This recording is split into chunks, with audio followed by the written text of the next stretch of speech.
Hello and welcome to Property Box News. I'm Simon Evison. This week, a report by the housing charity Shelter is heavily criticised, and some good news with the housing statistics. But first, now, if you believe all the doom and gloom headlines that buy-to-let is dead, then you'd be wrong.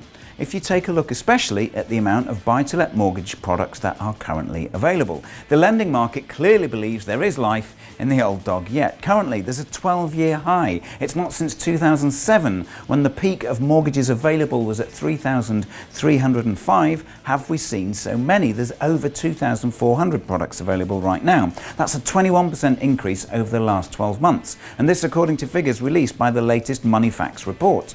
The slight downside is that the average mortgage rates have risen by 0.17% to an average of 3.05% this month, but that's nowhere near the 2007 high of over 6%. So what can we take from this? Well, the lenders clearly have money to lend and competition is rife to get customers. There are favourable rates to be had for your next deal. So buy-to-let is clearly not dead. It's just really in a transition stage from the amateur era of large chunks of the population owning one or two rental properties for a bit of extra income, and now with the regulations and taxation changes, the industry is becoming much more professionalised. Currently 91% of buy-to-let landlords only own 1 to 3 properties. A further 4% own 4 to 6%, and the remaining 5% own 7 or more properties. The latter figure is set to grow as the amateurs leave the market because they're feeling the squeeze on their cash flow. The key though to finding the best deal is an independent mortgage broker with access to the whole market. In using a broker and finding the best deals, many professional landlords could boost profits simply by cutting the outlay on their mortgage interest payments. More good news, despite all the political uncertainty, and again the doom and gloom merchants saying for a while now that the property market is on the verge of collapse, the average price of property coming to the market on a national level was up 0.3% in June to £309,458. Okay, that's not much, but certainly not falling. Scotland did see a slight drop and Wales was up 0.9% month on month. Some regions, like the North East, have seen an annual gain of 3.2%, the North West 2.2%, and the East Midlands up 3.4% annually. All this according to the recent Rightmove Index report. Halifax has a rosier report. They've the national annual house price increase at 5.2%.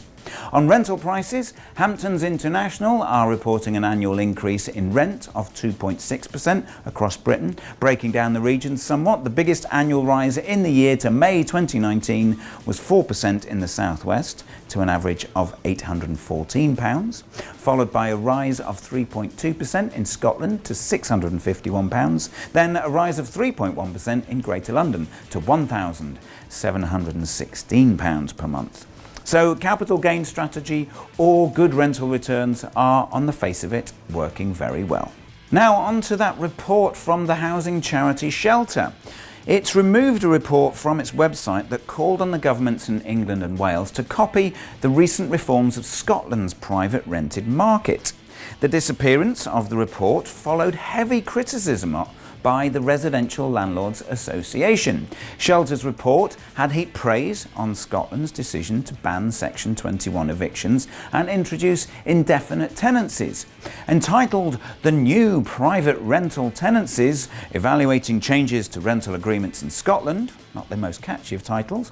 But anyway, the report said, in much the same way as abolishing no-fault evictions is changing the experience of renting in Scotland, the abolition of Section 21 in England would be the most significant change to private rented legislation in a generation, something we've heard before. But the report was almost immediately savaged by David Smith of the RLA for using old data and ignoring the weaknesses of the housing court system in England and Wales. The report has now been removed from the Shelter website. Smith says Shelter fails to recognise key differences between England and Scotland. The only reason the Scottish model has worked is because a properly funded and staffed housing court was established to cope with a dramatic increase in repossession cases needing to be heard. He went on to say, across England and Wales, it takes an average of over 5 months for landlords to repossess properties through the courts, and this, he said, is not good enough. It's also disappointing, he went on to say, that In arguing that changes in Scotland have not affected the supply of homes for rent, Shelter has used figures from before the changes were introduced.